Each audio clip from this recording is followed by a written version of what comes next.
Zacca Mesa after the 1980 harvest. And then you worked with Jim Clendenen in Burgundy in 1981. It was fabulous. I'll bet, yeah. So Jim, somehow hooked up with Becky Wasserman. I don't remember how he did that, but he was, I think through Mel Knox. I think that was the connection. That would make sense. Yeah. So Jim found me a job. So there we were at the Ducs de Magenta in Chechany-Montrachet. It was an incredible experience. It was such a classic estate. There was this real Burgundian Duke, a real Duke of Burgundy. I mean, unbelievable.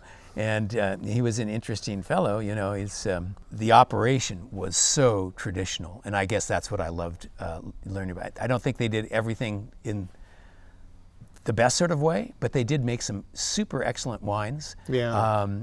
And I learned so much about the techniques that they used because they were completely alien to what people were doing in California. I mean, there were a few people in California, maybe a handful, Dick Graff from Chalone, and a few others like him. But besides that, Pinot Noir was treated like Cabernet in California.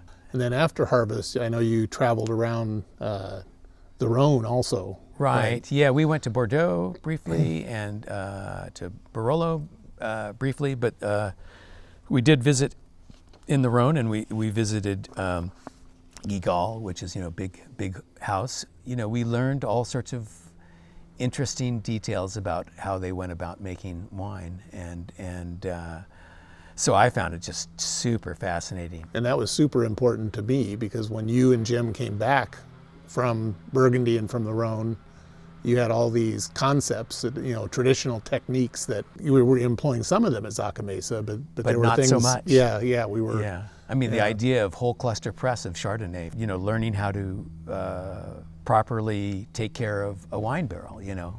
There's just a lot of little details. And then we visited some great people too. We also visited, Chauve in Hermitage, who's just a fabulous, amazing, famous wines. One of the best. Yeah.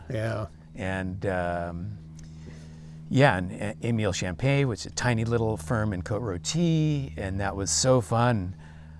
He was this enthusiastic guy who, at the time, people, they had apricot orchards because they couldn't make it on wine, and so he had this little cellar, and then just to go climb up in the hills to his vineyard sites was just a trip. It was like I'd never seen anything like that. I mean, working on slopes like that. I mean, we visited somebody in San Joseph. It might have been Troyat, or it could have been Grippa or something like that. Yeah, I know those were both in Kermit's, purview. Yeah, the Grippa wines were hugely influential to me when I got interested in Rhone wines. Yeah. And while we were at Zacca Mesa, those were the first wines that first kind of Rhone light bulb wines for me because they were so good and yet so reasonably priced. Yeah.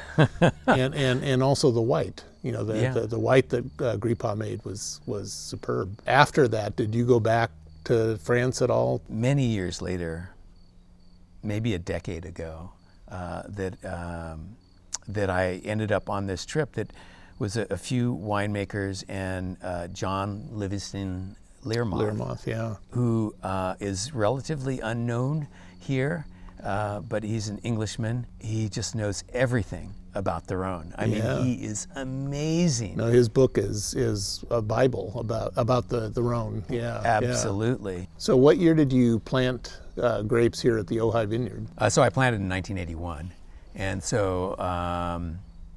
At the time, I mean, although I had some, really good white Rhone varietals, I sort of was at odds to figure out where to get cuttings for them. And so besides Syrah, which I got from Estrella River Winery. So Estrella River clone Syrah, did you get that directly from Estrella River? Or I know Zacca Mesa had some. Right, I actually got it. But that was probably too early to get it from them. I got it directly from them. They were plants, ungrafted plants, directly from their dirt. And source, they had they had phylloxera there, which didn't help me in the long run. Yeah, yeah. So you planted them own rooted? I did. Yeah, yeah. I planted them own rooted. At the time, there wasn't much even in Santa Barbara County. Right. Maybe there was none. I don't think there was any at that time. Yeah. That I know of at least. And so yeah, it was all planted own rooted. And then I also planted a little bit of Zinfandel and Sauvignon Blanc and Semillon, and Sauvignon Blanc and Semillon because I could get them, and the white Rhones were a mystery to me as far as how to grow them, what to do with them. I'd had some good ones. We recently, when we were going through Jim Clendenen's warehouse, we found some 89 Ojai Sauvignon Blanc from grapes grown here, and the crew at the winery drank one of the bottles when I wasn't there, but there was another bottle, and I said, "Where did this come from?" And the color was perfect, and we opened it at lunch, and it was beautiful. 1989, and this was, just a month ago. The Sauvignon Blancs have really held on well. I mean, at least the way I make them, and so that's been really. I love the variety, and of course I continue to make it today. Yeah. When we lost our vineyard to mostly Pierce's disease, I continued with Buttonwood Farms, and then Westerly, which became McKinley, out in Happy Canyon area. Right. And still make that. So I was there for Westerly's first vintage, which was 1998, and we continue in the same area. What is your terroir like here? What makes it different? Or it's a little bit on the warm side, so it's not too different than Happy Canyon area. So kind of the warmer part of Santa Barbara County. Down not too deep, it's all this fractured shale down there, and so that I think that contributes something to the wines. They have a particular character. I have a young guy who's working for me right now, and he thinks he tastes like a little bit of the terroir from here as opposed to somewhere else, and it's a little bit indescribable. A certain umami kind of thing that's going on that's unique to our place. And in the early days, did you ever consider any suitcase clones? Well, no, not really. Yeah. No, I just kind of planted what I had.